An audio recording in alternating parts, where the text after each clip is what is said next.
is stress contagious? So cortisol is the main stress hormone, and it will leak out of our sweat about this far around us, go into the skin of everybody else, and it's going to impact them.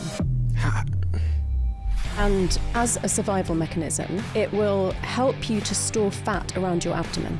So stress causes belly fat? Belly fat that's really hard to shift. There's another rabbit hole you could go down about social contagion. So there are statistics that show that you meet people who are at a similar psychological level to you. For example, if someone gets divorced, you're more likely to get divorced in the next year. Your own brain can play tricks on you. So what can I do about that? The brain is actively growing and changing till we're about 25. But from 25 to 65, if you do things that are intense enough to force your brain to change, you will actually improve the highest functions of the brain. Things like regulate your emotions better, solve complex problems, think flexibly, override any unconscious biases that you may have. It begs the question then, where do I start?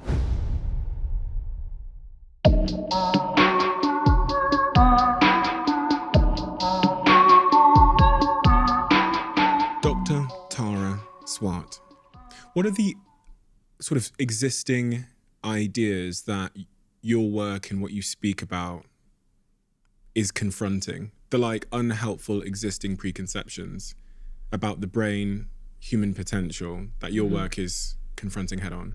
So the first thing I came up against, because this was around the time of the financial crisis, was the lack of understanding of the brain-body connection. So these high-performing executives were kind of acting like their body was just the vehicle that was moving their brain around from meeting to meeting, and both disrespecting their physical health, but also not understanding that what they were actually really being paid for was to use their brain, and they weren't creating the best conditions for that brain to operate in. And I'm talking about really basic things like sleep and a good diet and hydration and not being sedentary, managing your stress, etc.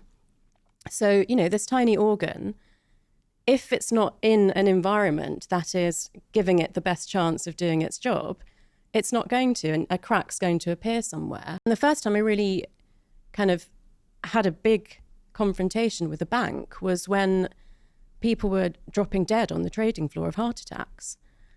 And they asked me to work more in my capacity as a former medical doctor to help with the physical stuff. And I said, I can't do that if we don't address the mental and emotional piece, because that's what's causing this. And they just could not get that.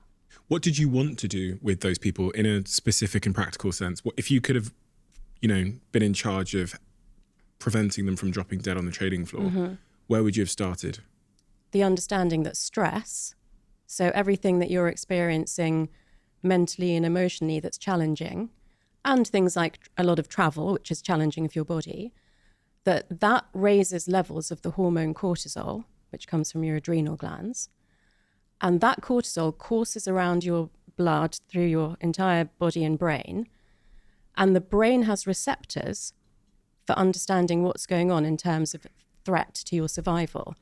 So in a 24-hour cycle, depending on your age and your gender, there's a normal range for cortisol. So it can go up and down like this. If something challenging happens, we need to adapt and rise to meet that challenge. But when that level is above the top range all the time, these receptors in your brain basically think that there's an imminent threat to your survival.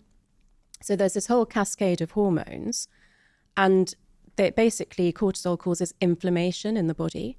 So inflammation of your vascular system, inflammation around your heart, and everything else, gut and other things. But particularly around that time, we were seeing a lot of heart attacks caused by stress. This was in the absence of high blood pressure, high cholesterol, smoking. It was all stress. I read a study, and I was watching a TED talk that seemed to make the case that stress was somewhat subjective, i.e. it's an interpretation of events. So one can be in a situation where they feel very stressed. You can put a different person in that situation and they wouldn't experience it as stress. Also, I think there's quite a famous TED talk that makes the case that stress only has physiological consequences in the form of disease and inflammation and the heart attacks you're describing, if we believe that stress is going to have that effect on us, if we believe stress is bad. It's bad, yeah. I get that. Is that true? So I would define stress as when the load that you perceive on you physically, mentally, emotionally, or spiritually is too much for you to bear. So yes, it is subjective.